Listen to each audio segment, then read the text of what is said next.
গেমের এই বিষয়টা আমার কাছে খুবই খারাপ লাগে। দেখো ৭৬ দিন, মানে এই ওয়েপেনটা আবার চেঞ্জ হইতে ৭৬ দিন তোমার অপেক্ষা করতে হবে। তবে কষ্টের ব্যাপারটা কি জানো, যে তোমার কাছে যদি অনেক গান স্কিন থাকে, তোমার এই আইটেমটা আসলে কোনো কিছুই না, জাস্ট শুধু তোমার কাছে একটা কালেকশন হয়ে পড়ে থাকবে তোমার আইডিতে। অথচ এই একটা গান স্কিনের জন্য এই গেমের মধ্যে হাজার হাজার মানুষ ওয়েট করে যে এবিলিটিটা ভালো দেখ আর আমি এই গানটা বের করে এনিমি মারব। তাদের কাছে মনে হয় যে গানের যদি এবিলিটি ভালো থাকে তাহলে হয়তো বা অনেক ভালো খেলা যায়। কিন্তু সত্য কথা কি জানেন, আপনার যদি ভালো গেমিং স্কিল থাকে তাহলে আপনার ভালো গানের প্রয়োজন পড়ে না। আপনি একটা নর্মাল গান দিয়ে ওই এনিমিকে একবারে চোখের পলকে মেরে দিতে পারবেন। তারপরেও মনের ভিতরে একটা আত্মবিশ্বাস থাকে সবার যে ভালো গান স্কিন থাকলেই ভালো গেম খেলা যায়। এটা খুবই একটা হাস্যকর ব্যাপার।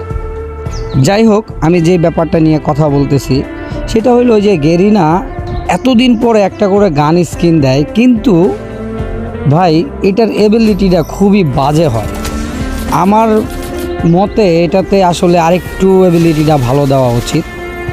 তো যারা আসলে টপ আপ করে না, যারা আসলে ভালো গান স্কিন চায় কিন্তু আসলে ওইভাবে নিতে পারে না, তাদের জন্য আসলে এই জিনিসটা খুবই চেঞ্জ করা প্রয়োজন। কারণ প্রত্যেকের আইডিতে ভালো স্কিন না থাকুক কিন্তু সুন্দর একটা এবিলিটির গান থাকুক, এই যে কিছু মানুষ আছে যে মনে করে যে ইস, আমার কাছে যদি একটা ভালো এবিলিটির গান থাকতো তাহলে হয়তো বা আমি এনিমি এটা মেরে ফেলতে পারতাম।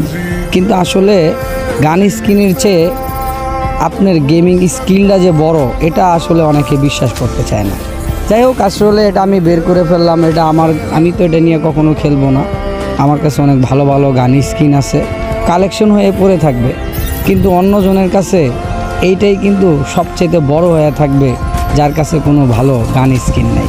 তাই গেরিনাকে আসলে একটা জিনিস এই ভিডিওর মাধ্যমে জানাইতে চাই, এটা কোনো আবদার বা এটা কোনো প্রতিবাদী ভিডিও না, এটা জাস্ট শুধু বোঝানোর জন্য যে আপনারা এই জায়গায় একটু ভালো এবিলিটির গান স্কিন দেন।